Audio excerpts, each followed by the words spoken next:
Hello, my friends, and welcome back. I'm Chisgule Gaming, and in today's video, we're going to discuss the hotly debated topic to try to bring a little more clarity to the question of, do I make War Drums? Do I make Ring of Doom? Or do I make Horn of Fury? Because gosh darn it, I don't know what to do. And that's the comment that I've been seeing in a number of places. And it's funny because the debate of whether or not you put a Horn or a Karuak War Drum on a march, that actually is not very complicated at all. We mathematically proved in my prior video, where we reviewed every legendary accessory in the game, that the Horn is superior. It's more rage per second.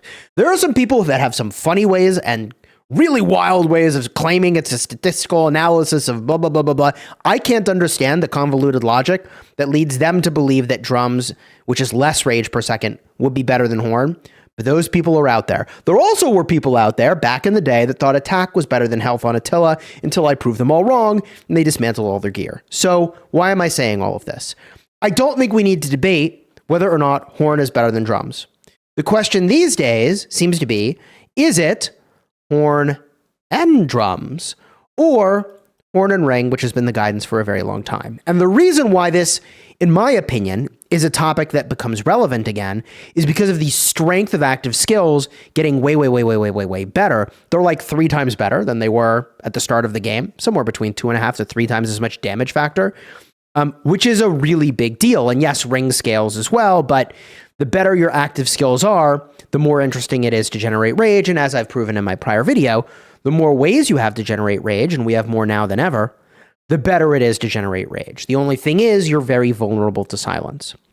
So before I share with you my own data analysis by running tests in the Rise of Kingdoms Battle Simulator, where I put together 5 marches and I slammed to see how I could get the most DPS possible, I realized that in my prior vid, I said something that was slightly inaccurate. And that was my big insight. Before I even did any further digging, I was like, I should make a video saying this one thing. And there's one thing I realized that I should say is that if you believe the damage of sort of drums and ring to be about the same, then the big advantage of Karuak's War Drums is they're cheaper and easier to get.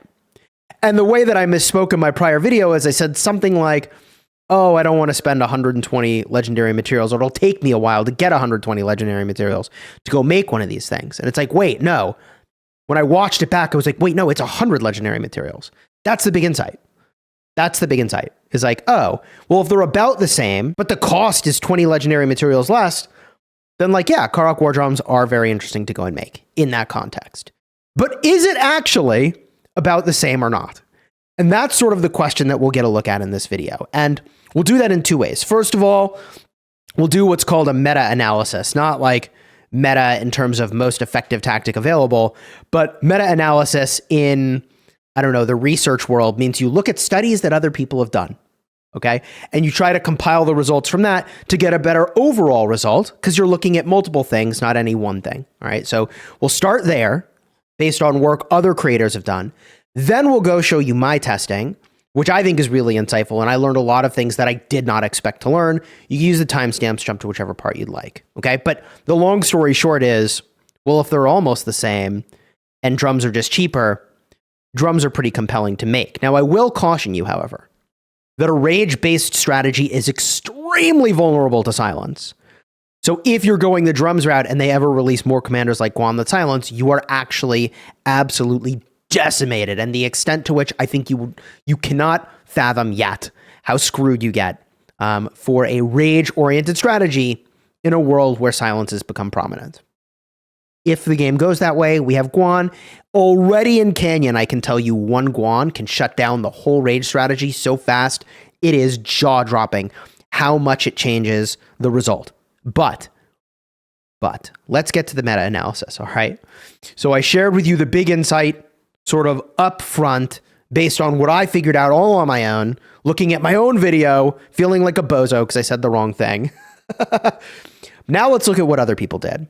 And Chisgule, who, you know, he's been a guest on my channel for a long time, ran a couple tests. He ran those tests in the Rise of Kingdoms Battle Simulator, and he ran, 5 armies and did a DPS calculation, and he said, look what I found. He said, I found that Ring with Horn did worse than drums with Horn. And I thought that was a really interesting insight. So I went and I did some very like simple math to say, well, what is the percent improvement? And he got a 1% improvement by jumping up from, what is very much considered like the standard ring and horn to going to the horn and drums. I was like, oh, okay. I mean, 1%'s not nothing, but it's also like not worth dismantling things you've made for a 1% lift, right? But I wanted to see if I could replicate that result in the simulator myself. And before I went in, I did that test. Last night, Chisgule streamed, and they did an open field test where they had 4 players, 20 marches per side, battle it out. One side had ring and horn, the other side had horn and drums. And they had it on every one of their marches, and they slugged it out. And there are so many flaws and inconsistencies with that approach, but I like the spirit of it. And I would simply say it was about even inconclusive as to like if one or the other was better, is how I would rate that sort of experience. And it was very entertaining to watch, but also like didn't teach me what I wanted to learn, which is like, can we actually distinguish the effect of the drums or not? And so I went to the Rise of Kingdoms Battle Simulator to see if I could figure it out for myself. Is it better? And like, what must actually be true? All right. And so I set up the whole test. And if you've never used the Battle Simulator before, there's a lot of things you have to set. I forgot to put the freaking formation on my archers. So I'm going to run this in multiple trials. You can see I have them down below. But what I did is I used KVK technology maxed, crit and legendary equipment everywhere. Although you can't do iconic tiers on the equipment, I put the iconic stats on there for every one of the marches. I put legendary inscriptions on every single armament. I mean, I went all in and I said, let's go big damage, baby. And the combos that we used for the testing that you see on screen, where, as it turns out, using all drums was about 2% better, by the way. I used Arthur with Philip. I used Ragnar with Skippy Prime. I used Wallace with Liu Che. I used Zhuge Liang with Herman Prime. And lastly, I used Hua with Zhao. Those are my 5 armies swinging into a punching bag, not accounting for damage taken. We're just looking at damage dealt to see, can I get more damage using entirely horn and drums versus horn and ring? And I saw actually a bigger difference than Chisgule did in his tests. I saw a 2% difference. Full drums were 2% better, but I didn't have the formation on the archers. It was the one inaccuracy in the test, and I felt obligated to run the whole stinking thing over again. And so I ran more trials. And by the way, the number of trials I ran here, I would still say at 10 trials is a low number. It's 10 trials, 5 minutes of DPS tabulated. And the problem is that if you just look at the first couple trials here, and this is what I did. I had the average calculating in real time. But the results changed like pretty meaningfully over the course of like different trials. So the randomness, as you can see, I'd show you that on the screen, is kind of a big deal. So maybe even 10 trials is not enough, what I'm trying to say. Okay. So anyways, then I ran all this all over again. But this time, all my stinking marches have legendary inscriptions, gosh darn it. And I actually ran a couple things here. The first thing I did before I started to add stuff in is that I went in and I said, okay, let's do horn and ring versus horn and drums. And actually, with the legendary inscriptions on the archers, full drums got even better.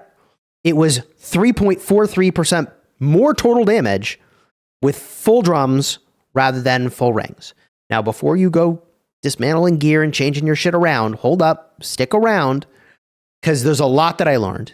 The first thing I figured was, is drums really better, like, by an equal amount on every march? And I think the answer is obviously no. The common sense logic that I've said for a long time is, on a march like Trajan, on a march like Philip, drums is better, probably, than a ring, because you're just like not interested in the DPS boost on that march. You want to buff other marches more.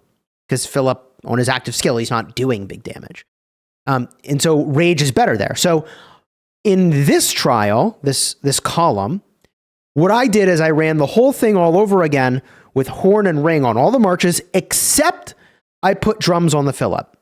So Philip, it was Arthur Philip, had horn and drums, okay? And Here you can see that, okay, horn drums everywhere was actually better, but a meaningful percentage of the lift of sort of DPS boost of going to drums is sort of attributable just to putting drums on the fill-up. Okay?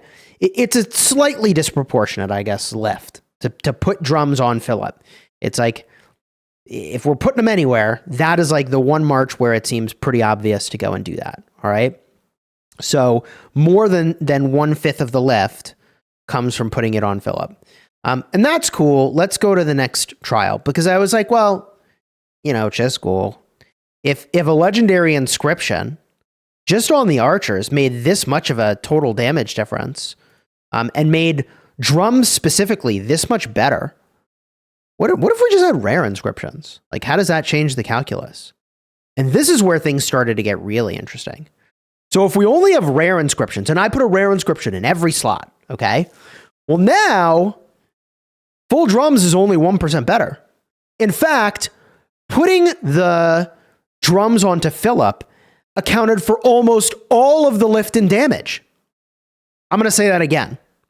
Putting the drums on fill-up and leaving rings everywhere else accounted for almost all of the lift and damage if you only had rare inscriptions and you had them everywhere. Wait a minute. What I think we're seeing here is a fairly obvious conclusion, at least to me now that I've had some time to reflect on it, although I'm sure I'll come up with more conclusions, which is that for most people who don't have all legendary inscriptions, this might be a closer representation of reality, maybe, but what really matters is on a march by march basis whether or not ring is better than drums, right? Because I can account for almost all of the DPS lift by putting the drums on the fill-up march. Literally, you get only 0.05% more damage by taking rings on all 4 other marches and flipping them to drums in this situation. And I thought, whoa, well, this was a really interesting insight. Okay, and I put down here, just for funsies, how much of a percent damage boost you get going from all rare inscriptions on all your marches to all legendary inscriptions on all your marches. Kind of neat to see like an 11% damage boost, but also some of those legendary inscriptions have damage mitigation. Worth mentioning, right? Some of these rare inscriptions have damage mitigation that like we're not even accounting for that at all in these tests for what it's worth. But then I sort of thought about it and I was like, Chisgule, look, brother, really cool that you're looking at like a bunch of KVK gear that's like crit, and like every piece of equipment is like, you know, talented, as I was saying, and like all these rare inscriptions. I feel like you're still very far from like what every governor has, right? What's a more realistic look at, you know, like whether or not, like if the equipment matters theoretically, and because obviously the inscriptions mattered, like what if we simplify the equipment settings? So I removed all the talents. I removed all the inscriptions and instead went with 2 health inscriptions and 3% all damage from inscriptions, right? That's like 1% all damage inscription and like strategic, something that like gives you 2% damage when you're in the field, right? Because I was like, okay, that's like a much more reasonable set of armaments for every player to have, right? And that brings us to what I did for trial 4 here, all right? And the funny thing is that I thought by making the inscriptions worse and removing all these stats, that the ring would actually be the winner. Like the ring might actually just be better. But I found the opposite to be true, which is that as I stripped away all these stats and I stripped away all these powerful effects from the rare inscriptions, weirdly enough, okay, horn and drums did more total damage again, by an even larger margin. So my takeaway from all of this is that it seems to matter a lot what you have and which army you're equipping the drums to. Because although the total damage number is higher with all drums, the total damage number might be higher still if a few of those marches, the right marches, have rings. And so there's a ton of testing that I still need to do based off of, your strength of equipment, your strength of armaments, which heroes you're bringing. So much of this changes based on what you're doing. But if I look at this with the stupid, simple perspective that I started the video with before I tried to get sophisticated at all, I made a mistake when I said, oh, I don't have 120 legendary materials. And that insight of like watching my own video and being a bozo is like, oh, it's 100 legendary materials. And for 100 legendary materials and the possibility of just being more damage anyways, that's where drums gets really interesting, especially if you say, well, I'm going to be really tactical and pick marches where it's probably just better. So, for example, Philip and Trajan is like a really solid case for doing drums. So this puts us on the sort of question that I posed at the start, like what should we be making, Chisgule? And I think that war drums are more appealing than I had originally thought. And I'm going to go craft one for Trajan. And that's in part because I have some other suboptimal accessories that I can bench. Currently this is benched, Pendant of Eternal Night. There's some debate about Mora's Web for open field and dagger. Perhaps these are better just for pure swarming garrisons. So I've got some choices to make, right? But I will bring you back to my common sense guidance that I put into my prior video, which is that there are a bunch of situations where having the extra rage is really outstanding, and there's a bunch of situations where having the extra rage is not so outstanding. And although Horn and Ring both suffer from the flaw of walking away from the enemy after the trigger, in other words, if Ring triggers and you walk away from the enemy, you may not get any bonus damage at all, even though the ring triggered. The same is true of the drums, where the drums might trigger, you start to walk away and you leave combat. And then your whole rage bar dropped, so you didn't get an extra active skill out of it. You got literally nothing, right? So I think that very common sense guidance, and I just want to like pull up my notes so I don't misspeak here. But that very simple guidance is that the ring weakness is if you walk away or your target walks away from you after the trigger.